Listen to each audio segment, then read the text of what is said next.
I suppose you could call it the realm of my consciousness. I'm someone who no longer exists in the real world after all, as you well know. It's nothing.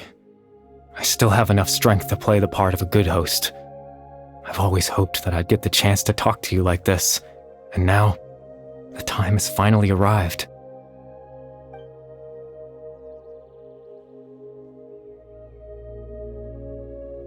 Extreme sorrow and pain, hope and regret coursing through your veins, and a degree of abyssal power that defies comprehension. Father told me that once I possessed all those elements, I would become the loom of fate. But despite his intentions for me, I never truly became the loom of fate. I was merely used as a means for its construction. In truth, I died the moment I set everything in motion. The person you see before you now is nothing but a remnant of consciousness left over within the loom of fate. As for your question, the loom of fate is a device capable of weaving ley lines. In its primitive form, it can only be used to create and implant memories. But as more of it is completed, its power becomes stronger and stronger, until finally, it has the power to weave real ley lines of its own. Once fully completed, the moment it gains the power to weave ley lines, it loses the lower level ability to influence memories. But it also becomes a tool that can change the entire world. Yes, I have the ability to control the loom in its semi-completed form. I suppose you can think of it as a form of compensation. After all, its existence cost me my life.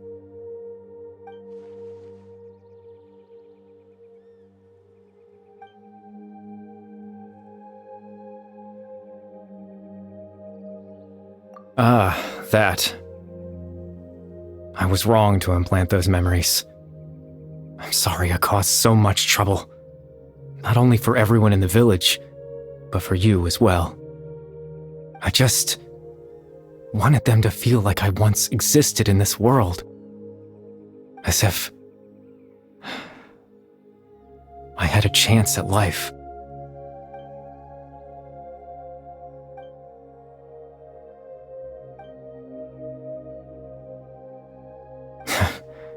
I know what you must be thinking.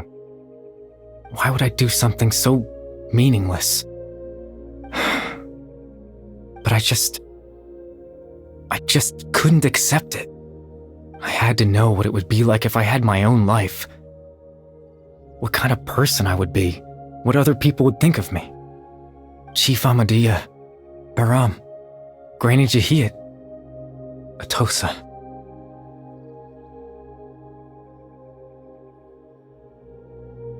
What would it be like if I could live alongside them?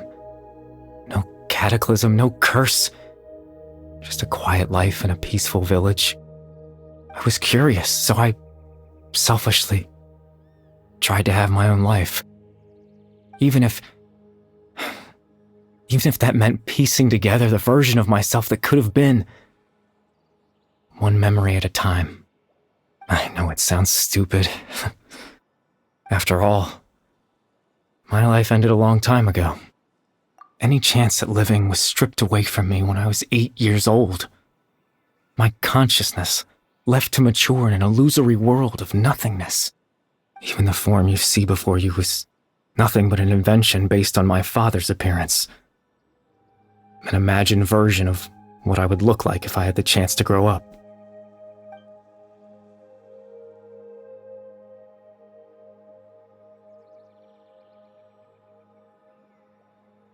I know. But there's nothing I can do to make them find me. If I could exist in the real world, I would return without a second thought and surprise them with the suddenness of it all.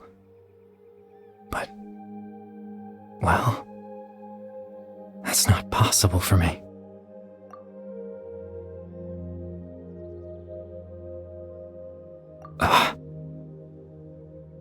I I know.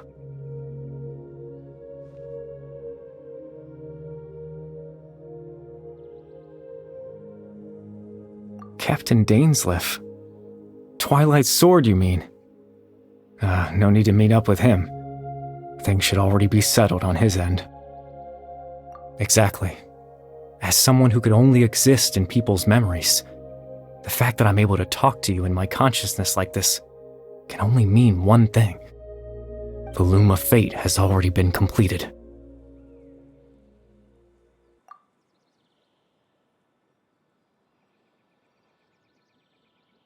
No need to worry about Captain Dainsleif. He's absolutely fine.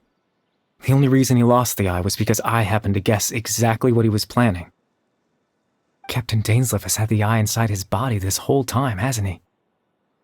His plan was to lure the Abyss Order to a false location, capitalizing on their pursuit of the eye in order to have the chance to confront the princess. He would then hand the eye to you and tell you to take it away from that location. That way, Captain Dainsleif could accomplish his own goal and ensure the safety of the eye all at once. A very thorough plan. That's right, because in his mind, he had given it to you already.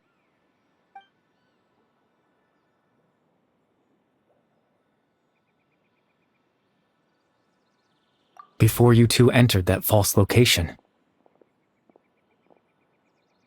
Traveler, wait.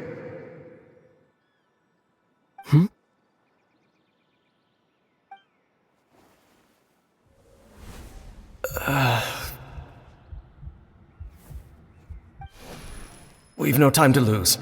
Let's head inside.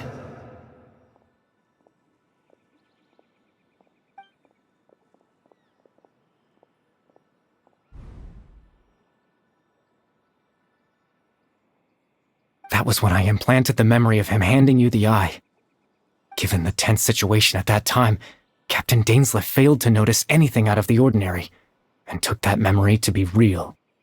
I'm sorry, Traveler, but I needed the Loom of Fate to be completed.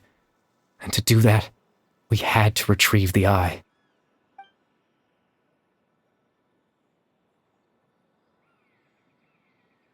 I promise I'm not trying to conceal anything from you, but I truly have no idea what the princess is planning. Tevat's ley line system is deeply entrenched in the planet. Creating new ley lines can neither replace nor extend the ones that already exist. In the face of everything they could be planning, I fear I'm too insignificant to even get a glimpse of the bigger picture. In any case, I had my own use for the Loom of Fate, and my goal, at least, has been achieved. You remember my father, don't you? Clotar Alberic. I believe you saw him in your sibling's memory. After he used the power of the Abyss to restore consciousness to my hilichurl form, I suffered from an indescribable level of mental anguish. To comfort me, my father told me a story, that this was a fairy tale world where I had to take on the form of a little monster. That story managed to dispel my fears, even if just for a moment. My goal was simple, to use the Loom of Fate in its near-completed form, when its ability to create memories was at its strongest, to implant a specific memory into the minds of the hilichurls. In that memory, I would tell them a story, just like my father did for me. It was a story of fairy tales and love. But more than anything, it was the story of us.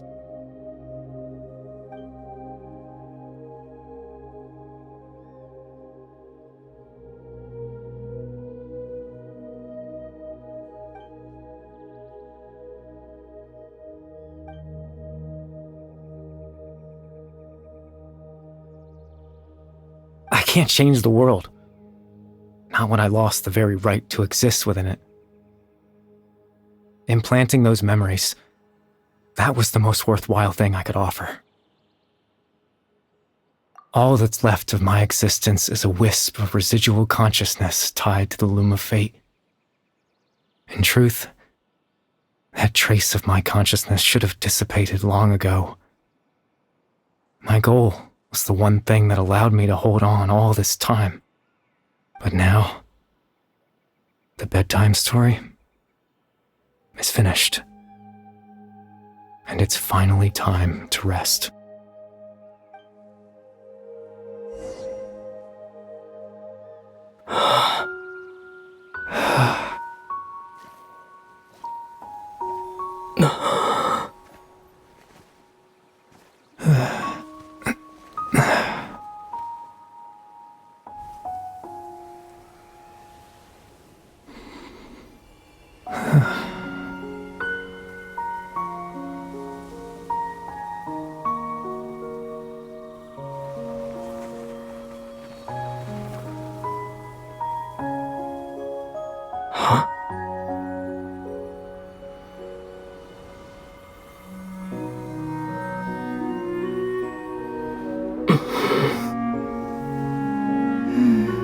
Looks like I was too late to see Caribert one last time.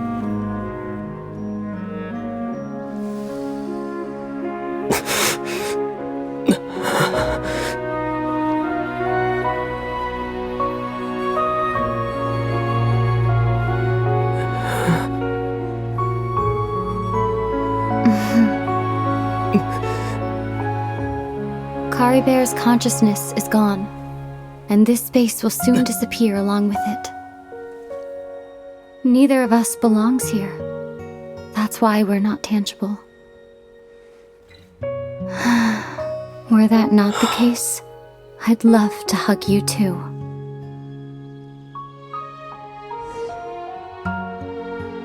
Well, how about a conversation?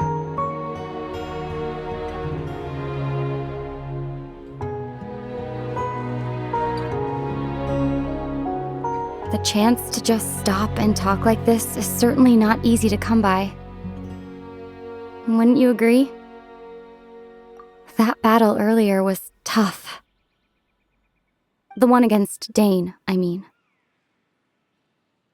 I didn't expect that after everything, he would still hesitate to raise his sword against me.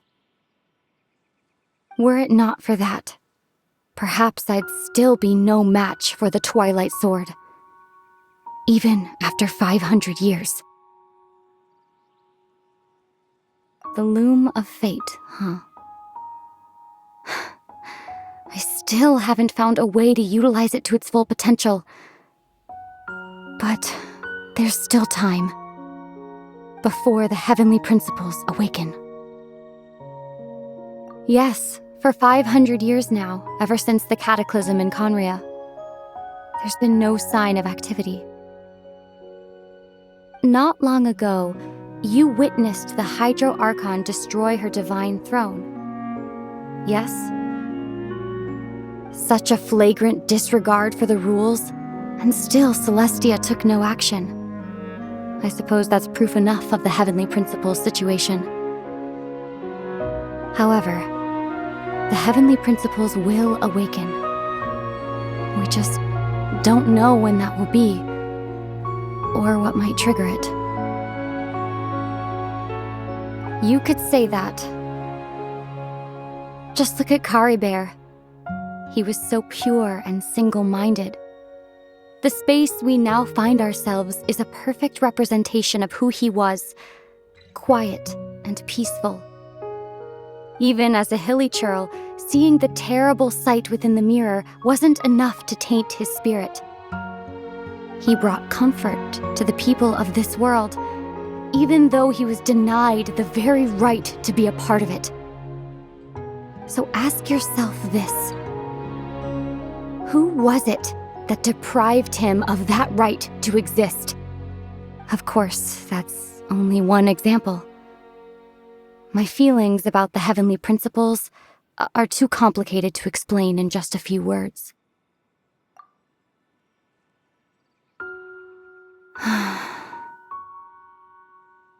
Aether?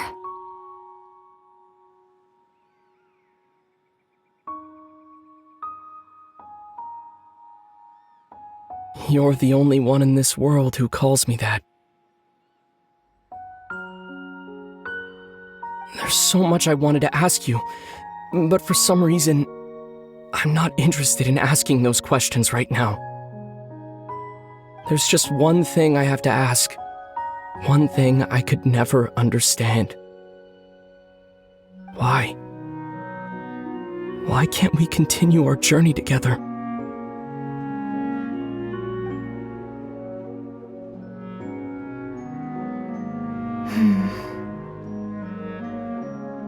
At the end of my journey, I arrived at a place known as the Sea of Flowers at the end.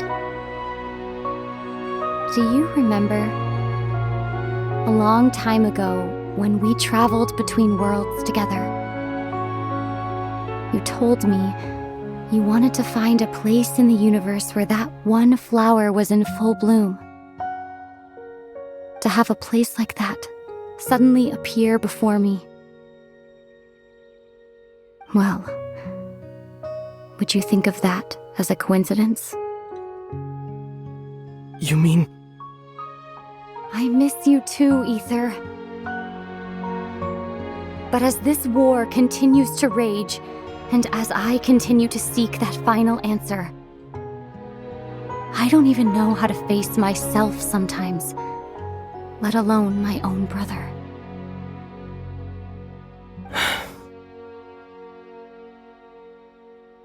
Huh? What's going on? This space has lost its tether. I doubt it'll be able to exist much longer.